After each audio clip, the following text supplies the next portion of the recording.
Alright, so let's talk about the Machine Vapor. So, hot gun that just came out recently. It always seems like the really, really expensive guns are the ones that people want to review the most. I don't know why. So this gun's coming in right now. Just hit the market, and it's coming in right now at about, I think they're selling them right now on ANS gear for like 17 and change. Definitely an expensive gun. Puts it pretty close to what Planet Eclipse charges for the CSL, which is one of the most expensive guns on the market, pretty much ever come out in paintball. So $1,750 is definitely up there. It's $250 more than the Lux. What, about $500 more than the Geo 2.1, $400 more than the Geo 3. Yeah, it's up there. That's pretty high. I mean, even a couple $100 more than even the special edition DM12. So definitely an expensive gun. Inside of the box, you get actually a really nice barrel kit. It doesn't come with a bunch of worthless barrel kit or worthless barrel backs. Like sometimes you get like a 695 barrel back. No, you actually get a 679, 681, 685, and a 689. Barrel backs. You get 4 barrel backs, which is nice, and then you get one tip, which is the standard 14-inch, heavily ported, which is good. It's gonna help the gun stay nice and quiet. And you also get 2 selections of triggers here. You get a flat blade trigger, which is very similar to the like the old impulse trigger, and you get this kind of little kind of, I don't want to say a Sith trigger, but basically just call it like a bump trigger. Probably this would be a little bit better for PSP, just a flat blade. This would probably be a little bit better for semi-auto, just because your hand posture, stuff like that. Case is pretty decent. There's no manual. You got to go to the website and download the manual. It comes with a very small parts kit, just some basic Allen keys. They're not even ball socket Allen keys, and you get a sticker. So, packaging.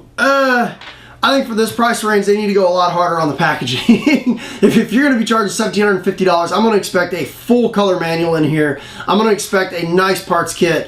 At least to what they put like in the DM12. You get a nice parts kit with multiple parts, not just in my opinion, if they're going to charge this much for a gun, Ziploc bags, this is unacceptable. I mean, this is just absolutely unacceptable for a $1,750 gun. So, Allen keys, I would like to see a nice, Allen key set. I mean, if Dangerous Power can put a decent Allen key set in their $300 guns, we definitely should be seeing a nice Allen key set in a $1,750 gun, and a little Ziploc bag with, a couple springs, and it looks like here 4 O-rings and 2 detents. Unacceptable for a $1,750 gun.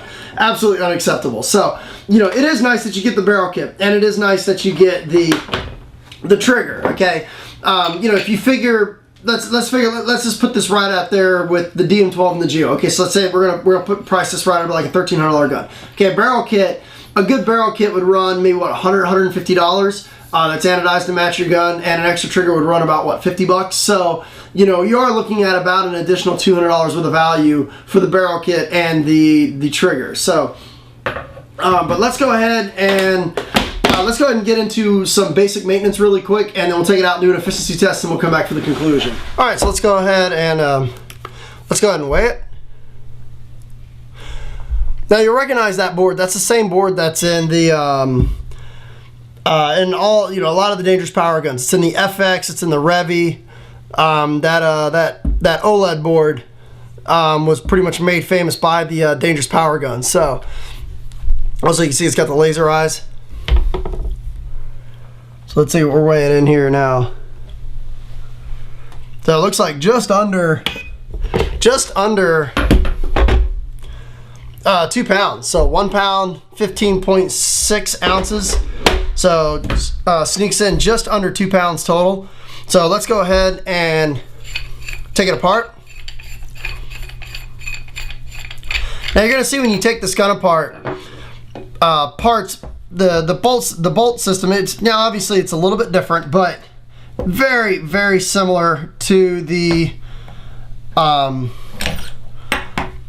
very similar bolt system to the Shocker, the Lux, the FEP Quest, and also the Vanguard Demon.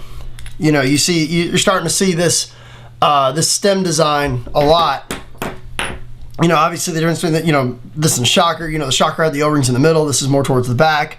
So, you know, same thing with the Lux. Now the Lux is using a spring, but you know, you're starting to see, you know, this type of stem design. Now, here's a tip too. If you're about to buy a gun, you know, go download the manual and take a look at the parts inside the gun and see what it looks like. It's going to give you a really good insight as to how the gun shoots and stuff like that. You know, so, you know, if it's got this type of bolt design here where it, you know, slides forward on these, you know, on this little bolt stem, you know, well, what other gun shoots like that? You know, you've got the Lux, so it's going to shoot like a Lux or a Shocker or an FEP Quest or a Vanguard Demon. You know, for the most part, the efficiency and everything's going to be pretty close to the same. But bolt is very simple, 3 pieces to it, and you know, there's not much to, you know, taking apart this bolt and clean it off. One thing I do like is that the bolt has a flat tip face, you know, and that's really nice, especially nowadays with paint being so inconsistent. One day you could be shooting 689 paint, the next day you could be shooting, you know, 675 paint. But having a flat face bolt like that always lines the ball up with the eyes and the detents and prevents that rollback. You know, if you're tilting your gun up and you're shooting, you know, a high lane or something like that and the ball rolls behind the eyes, you know, it prevents all of that stuff. So definitely good on them for making a flat face bolt. And like, you know, like shockers and stuff like that, it does like a pretty heavy helping of lube. Now the machine vapor does come with its own lube. Looks like a Dow 33. It definitely does like a lot of lube on the O-rings inside of the bolt. So as you guys saw in the video, I was having I had problems with the gun with a lot of drop off, and pretty much the biggest reason why was because I was getting vapor lock inside the gun. And vapor lock, you know, I was getting airlock inside the gun, and the bolt wasn't cycling all the way because you know, I didn't have enough lube on the O-rings. Go ahead and turn this off real quick. Now I do like the board that comes with the vapor, the Dangerous Power FX and also the Revy. I mean, the board is a little overcomplicated, you know, so if you've got some time, you know, you can definitely mess around. It's got some really cool features: select fire, cheater modes, breakout cheater modes. It's got all sorts of stuff. You can cycle between different modes from, you know, Millennium to NXL to PSP to semi-auto, all by just tapping the power button. So it's got some really cool features and some really cool modes. Taking apart the regulator, you're going to need I believe this is a 1.5 millimeter Allen key. So you're not going to be able to use a standard Allen key when taking apart the regulator. So just be ready for that.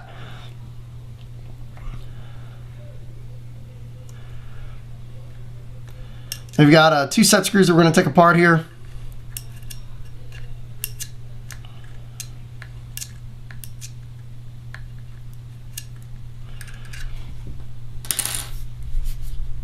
Okay, now let's just go ahead and unscrew this from the... You don't necessarily have to do this. You can leave the reg attached to do the basic service. But now what we're going to do is we're going to just unscrew this bottom piece here. Now, if it's a little tight, you can take a pair of pliers and just gently grip it and start unscrewing it.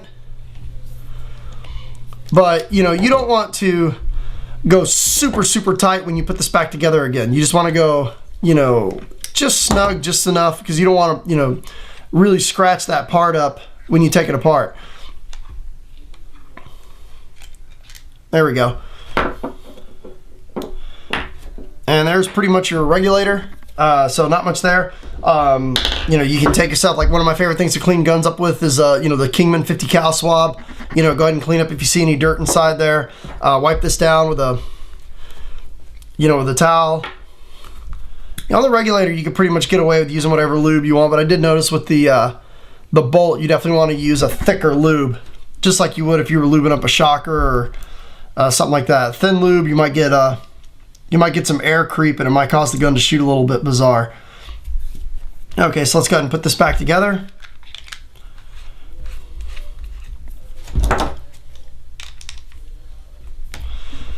All right, and go ahead and close this up. And then now what we'll do is before we put it on the gun, let's go ahead and put in this rear Allen key or rear Allen screw.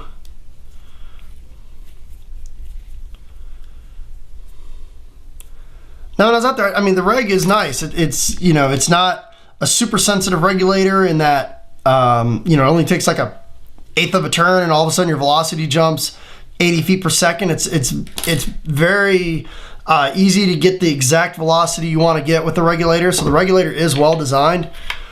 I believe it says in the manual from the factory it comes set at like 160 or 180 psi. So, and there you go. So let's go ahead and put the bolt back in. There you go. So we've just taken apart and did the maintenance on the go. All right, so we're gonna do the efficiency test on the machine vapor. So let's go ahead and show you the tank. So it looks like we're just over 4,300 psi. Let's go ahead and take a tank temperature reading. Looks like the tank is registering at about 106 degrees. Hopefully you guys can see that. 106 degrees. All right, let's go to the chronograph.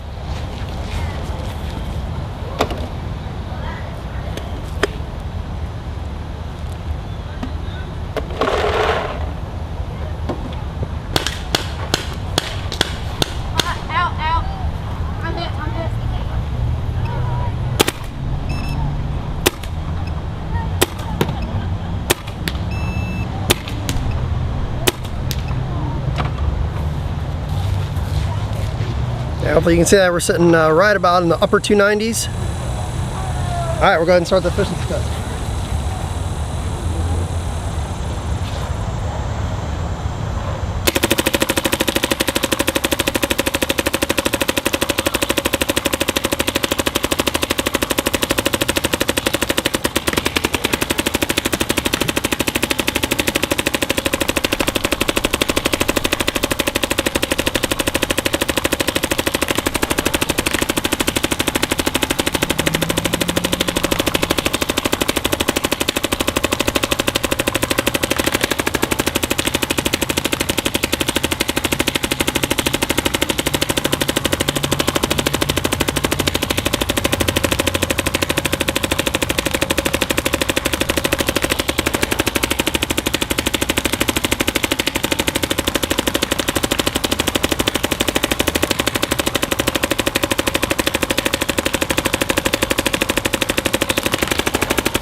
All right, so looks like we got about 9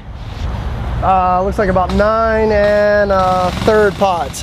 Thank you. All right, so let's wrap up the machine vapor review.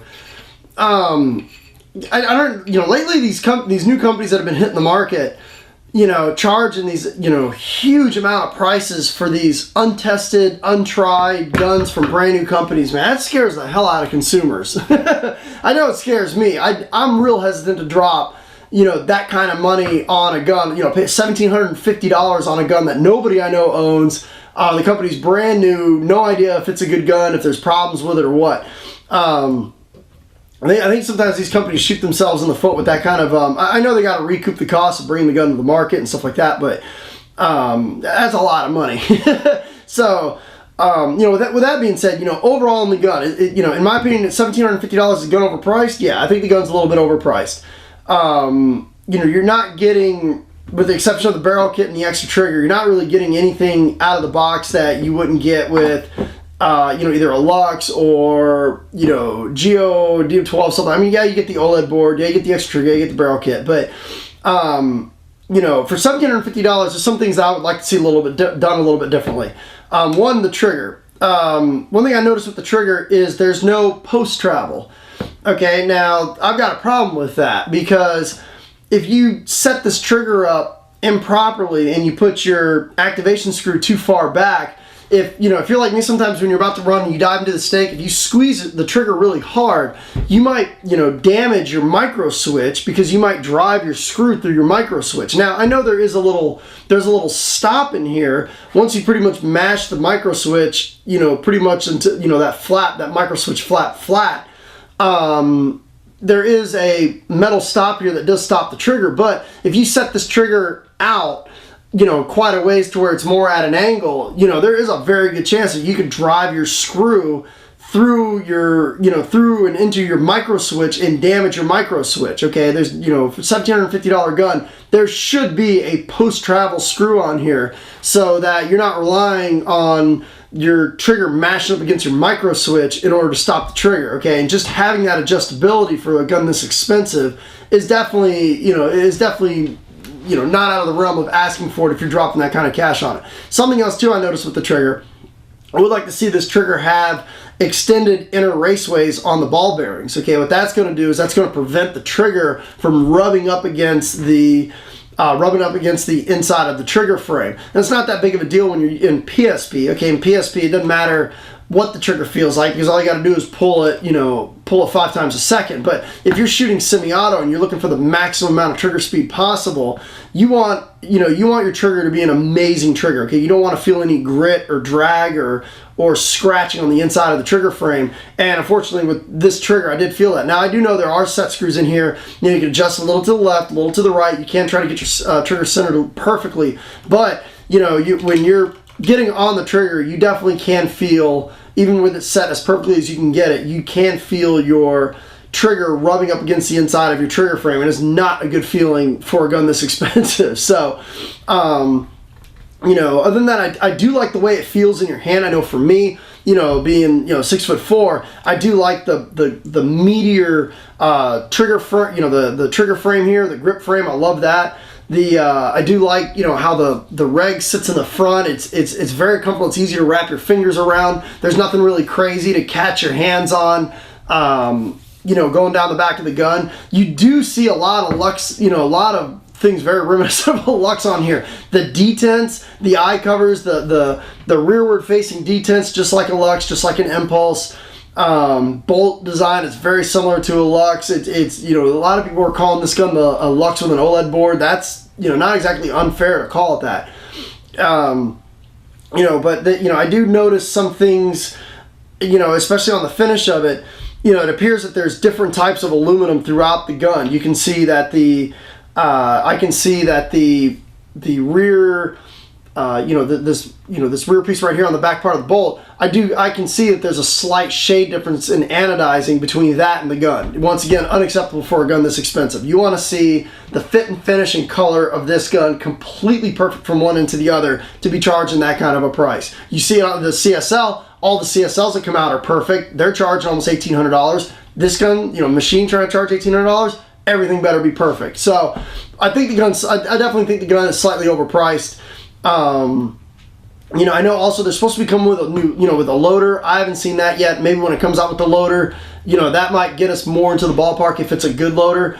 You know, no one knows anything about the loader yet, so it's hard to judge that. I know supposedly the first few hundred that were supposed to be sold are supposed to come, you know, you're supposed to be able to get a free loader later on. I don't know anything about that. Maybe with that, you know, if it's a really good loader like a rotor or something like that, you know, then maybe, maybe we talk about, justifying the price a little bit more, but I think as it is right now out of the box, definitely slightly overpriced. But on the field, it shoots really nice. It's quiet, it's soft, no surprises with it. It's there's nothing really crazy here with this gun. It's a proven design, so they're not really going really too far out of the box in regards to its design. Something that's a proven design. They've used this type of design, this type of bolt system for years. I know it's slightly different to avoid patents and stuff like that, but for the most part, it pretty much functions exactly the same. I do like the ASA. The ASA is really nice. The gun's nice. I mean, it's almost there. It's almost there. Now, maybe in a year, 2 years, we're going to see them, polish up some of these last minute details here, and maybe with it come with the freeloader. I think, maybe I'll change my tone and say, okay, yeah, maybe it's worth the $1,750. But as of right now, I just don't see that kind of value in the box. Maybe $1,400, $1,500 creeping right up there in the Lux neighborhood. Yeah, I could see that. $250 more in a Lux. I just don't see that. So, but I do like the feed neck. I like how the feed neck is machined into the body. It's not screwed in, which is really nice. It's machined right into the body, just like what you'd see with like the Mark 6s, Mark 7s. Very, very sturdy feed neck. It makes the loader sit extremely low on the gun. Awesome for gunfighting because you've got such a low center of gravity. You stick a rotor or some sort of like a Prophecy on here, and I mean, it feels like it's just glued to the gun. Really nice. But gun's almost there. So that's about it. Hopefully that helps answer some questions about the machine.